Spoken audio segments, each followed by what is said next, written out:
Infertilidade sem causa aparente. Será que o nutricionista pode colaborar com a investigação desse casal? E aí eu te digo que certamente sim. Essa é uma dúvida muito recorrente, então eu vou responder para vocês aqui em vídeo. Muitas vezes o casal chega no nosso consultório com diagnóstico de infertilidade sem causa aparente, e essa infertilidade sem causa aparente quer dizer apenas que houve uma investigação e não se encontrou uma causa para essa infertilidade conjugal. Muitas vezes eles chegam ao nosso consultório precisando de um auxílio e o nutricionista pode sim ajudar.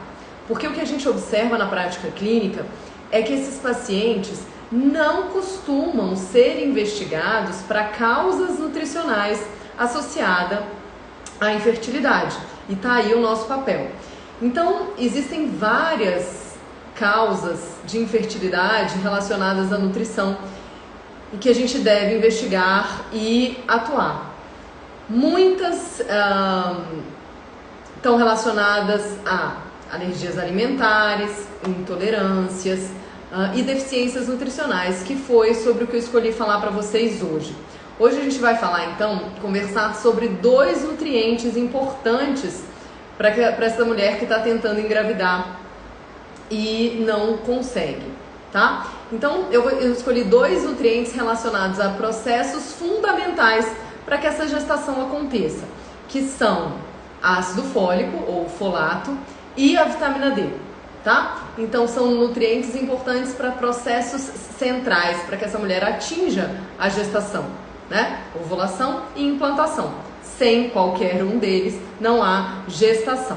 Então eu vou começar a falar com vocês sobre o ácido fólico ou sobre o folato. Alguns estudos de associação mostraram que o ácido fólico é um protetor contra ciclos anovulatórios. O que quer dizer isso, né? Que mulheres que têm um status adequado de ácido fólico têm um risco, segundo esse estudo, 60% menor de não ovular durante os seus ciclos menstruais. E aí a gente começa a pensar o porquê disso, né?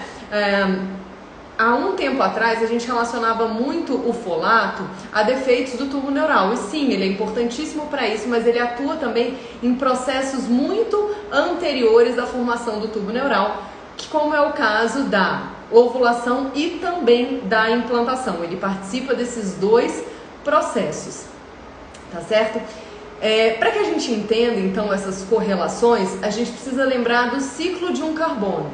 Aquele ciclo que nos mostra que mulheres com níveis aumentados de homocisteína, que é um dos componentes desse ciclo, tendem a ter níveis mais baixos de folato. Isso porque os nutrientes, né, tanto ácido fólico como B6 e B12, são importantes para que esse ciclo rode e para que a gente não forme um excesso de homocisteína.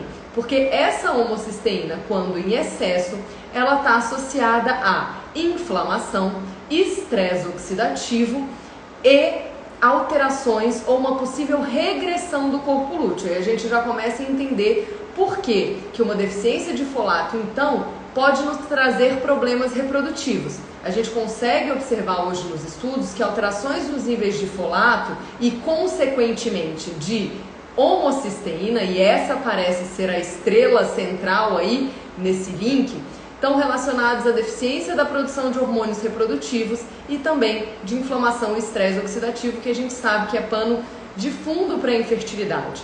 A hiperhomocisteinemia, ela está presente em muitas causas de infertilidade. Então é comum a gente ver os pacientes como, por exemplo, síndrome do ovário policístico, por exemplo, que tem um alto risco de perda gestacional. Então essa mulher pode perder o bebê mesmo antes de descobrir que está grávida. É comum a gente encontrar pacientes com SOP e hiperhomocisteinemia. Uma outra condição que é comum também é na síndrome do anticorpo antifosfolípide. É comum essas pacientes que também têm um risco aumentado, um grande risco para perda gestacional, pode ser que isso aconteça antes mesmo dela saber que está grávida, com níveis aumentados de homocisteína, né? Além disso, níveis aumentados de homocisteína por si só estão associados, por exemplo, a uma inadequada função placentária, que também estão correlacionadas então a riscos durante a gestação ou até mesmo antes disso, tá certo? Então, em fazer a investigação sobre níveis aumentados de homocisteína e os nutrientes importantes para o ciclo de um carbono é fundamental na paciente que está tentando engravidar, tá certo? E aí eu chamo a atenção para alguns detalhes, para as correlações que a gente começa a fazer quando a gente entende de saúde da mulher. Bom, para que eu tenha níveis adequados de folato, eu preciso me atentar à quantidade de zinco que essa mulher está consumindo e ao status de zinco lá no corpo dessa mulher, né? E eu consigo avaliar isso facilmente através dos exames de sangue. Isso porque o zinco é importante para a absorção do folato. E aí eu trago duas condições que a gente pode pensar. Uma é nas mulheres que tomam anticoncepcional. Então vamos imaginar que essa mulher tomou anticoncepcional por muito tempo, porque ela tinha alguma alteração do ciclo menstrual que no momento foi indicado para ela como tratamento à pílula anticoncepcional. Ela tomou por muito tempo, essas mulheres tendem a ter zinco num limiar bem mais baixo da normalidade. Então aí a gente precisa repor não só o ácido fólico, como o zinco se a gente quer corrigir essa hiperhomocisteinemia. Uma segunda condição que é muito comum de ver no consultório, mulheres com endometriose. Mulheres com endometriose tendem a, muitas vezes, usar anticoncepcional por muito tempo e tendem a ter zinco no limite inferior, porque o zinco é um nutriente que é muito consumido pela própria patologia. Então aí a gente precisa fazer uma correção. Um outro link que a gente pode fazer sobre nutrientes e função ovulatória e implantação é o da vitamina D, que também faz link com os níveis de homocisteína. Então, a vitamina D é um nutriente importantíssimo para a modulação da inflamação, para a modulação da atuação do sistema imunológico ali no útero. Então, se eu quero ter uma implantação adequada, eu preciso avaliar os níveis de vitamina D dessa mulher, já que alterações ali no funcionamento do sistema imunológico, por exemplo, alterações nas células NK, podem fazer com que essa mulher não consiga a gestação. E a gente sabe que em condições de vitamina D diminuída, a gente tem as células NK com uma maior citotoxicidade. E olha que interessante para a gente fazer o link final e fechar o vídeo. Para que eu reduza a homocisteína, eu tenho dois caminhos.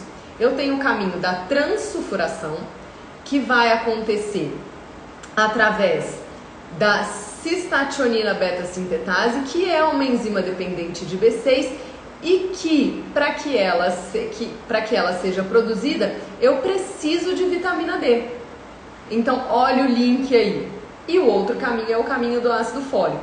Então, para que eu ajuste, né, todo esse processo de implantação e de ovulação, nutrientes podem ser importantes e são importantes, como a gente tem visto hoje.